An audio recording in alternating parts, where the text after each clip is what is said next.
Louvado seja nosso Senhor Jesus Cristo. Olá a todos, hoje vamos prosseguir nesta nossa caminhada através da missa com a primeira sessão dos ritos introdutórios. Os ritos introdutórios é desde o momento em que o sacerdote entra na igreja até à coleta. A coleta, que é aquela oração que o sacerdote reza de braços abertos e que vai pedindo diversas coisas segundo a missa que se celebra. Depois já falaremos dessa oração no final. Mas vamos centrar-nos um pouco nestes ritos introdutórios. É bom que a pessoa que participa na celebração já esteja na igreja, que se puder chegar lá uns minutos antes, melhor, porque senão perde todos os ritos introdutórios que têm a sua importância, né?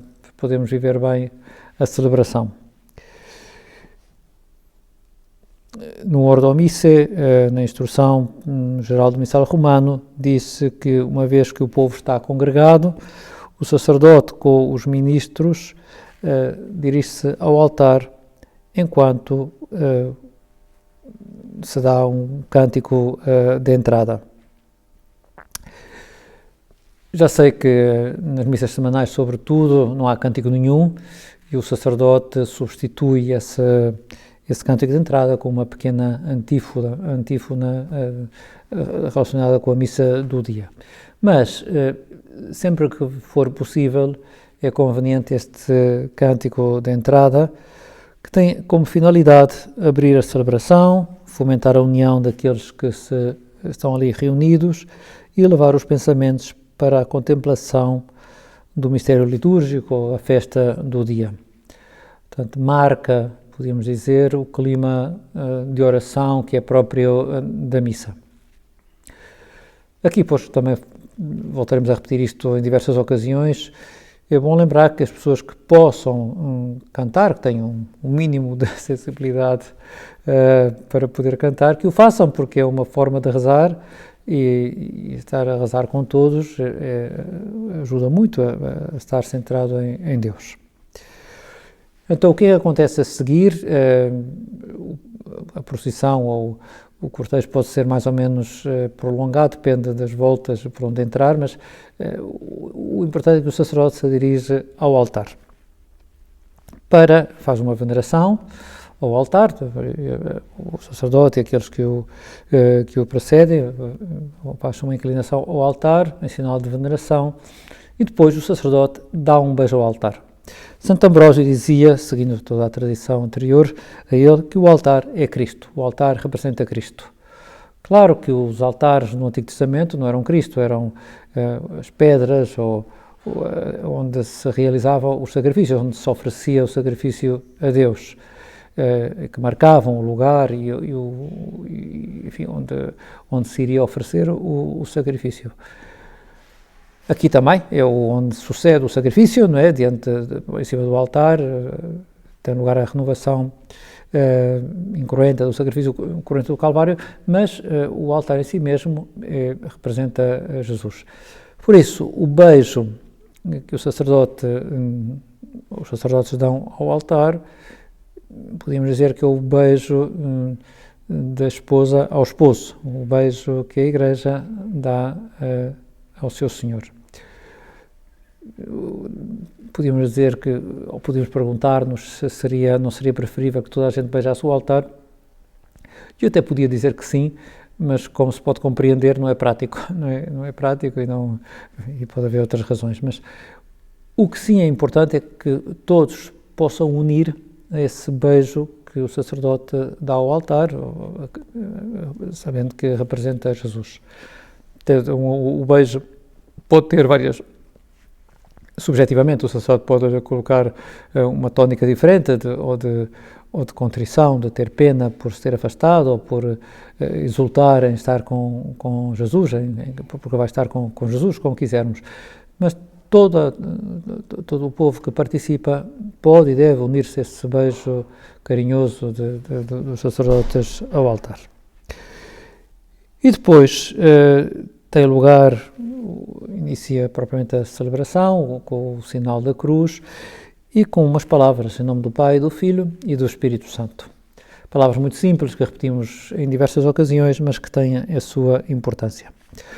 No Antigo Testamento, invocar o nome de Deus denotava adoração e muitas vezes estava relacionado com a oração e o sacrifício. Por exemplo, no capítulo 12 do livro do Gênesis, versículos 8 a 9, eu leio só a parte final, Abraão decide oferecer um sacrifício a Deus e diz que ali construiu também um altar a Yahvé e invocou o nome de Yahvé.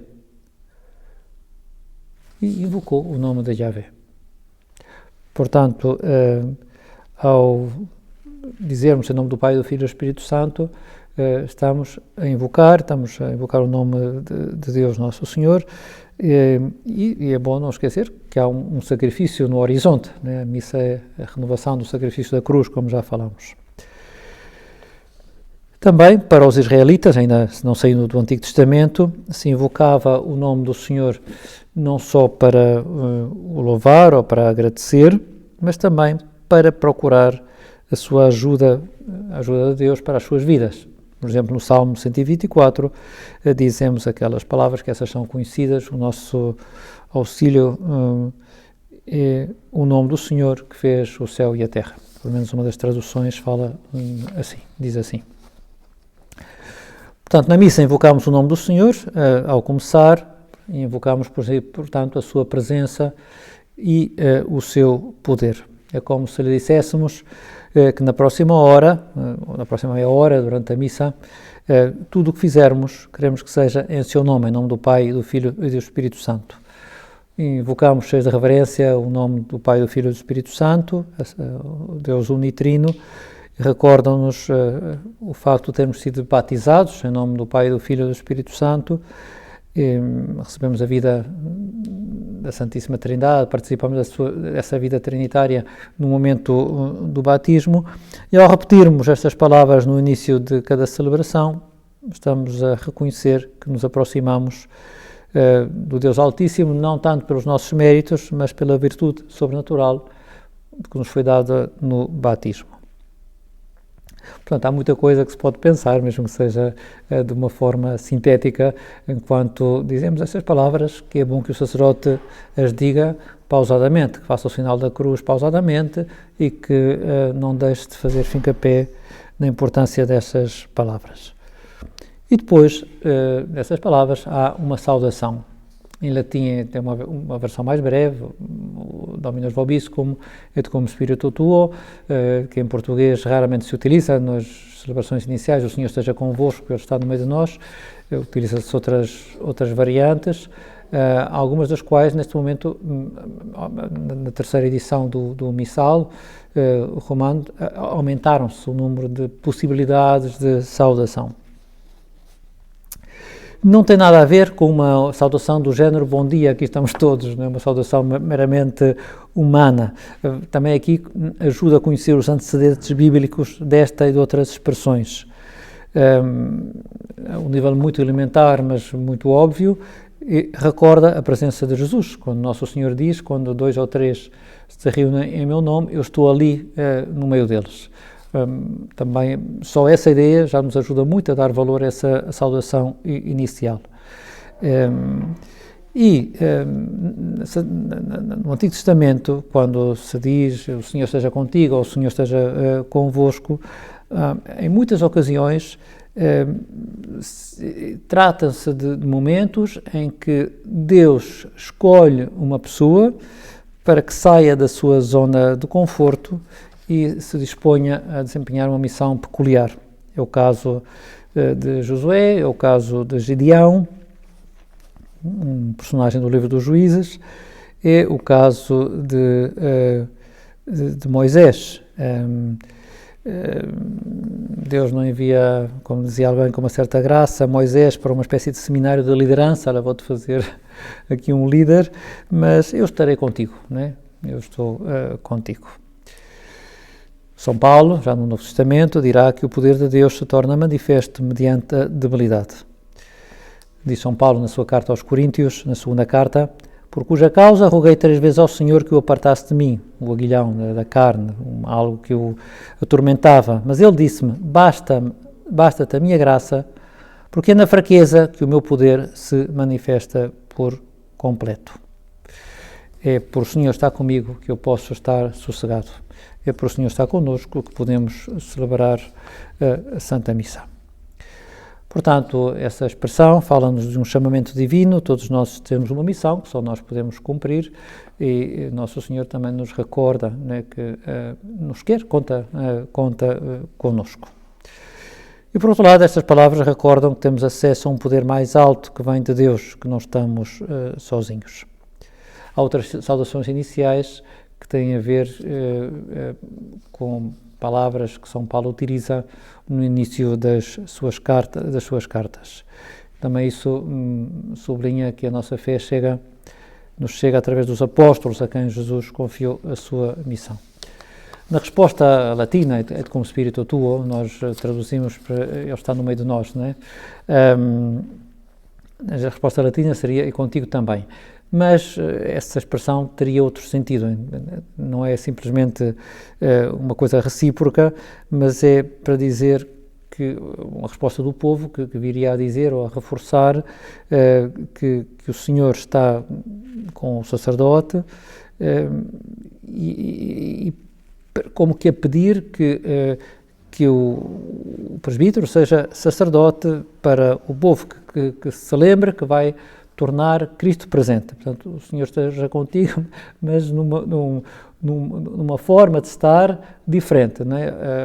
Que esteja mesmo, que não te esqueças que representas Jesus.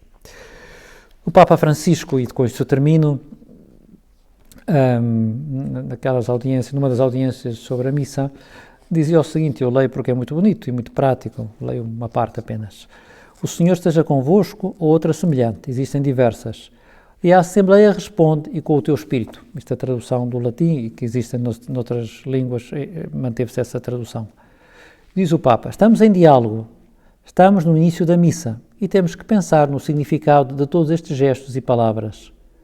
Entramos numa sinfonia na qual ressoam vários tons de vozes, inclusive em momentos de silêncio, em vista de criar um acordo entre todos os participantes, ou seja, de nos reconhecermos animados por um único espírito e por um mesmo fim. Com efeito, a saudação sacerdotal e a resposta do povo manifestam o mistério da Igreja congregada. Exprime-se assim a fé comum e o desejo recíproco de estar com o Senhor e de viver a unidade com a humanidade inteira. Portanto, estes 3 momentos, a entrada do sacerdote e o beijo ao altar, as palavras iniciais e a saudação, têm um sentido e é bom não perdê-las.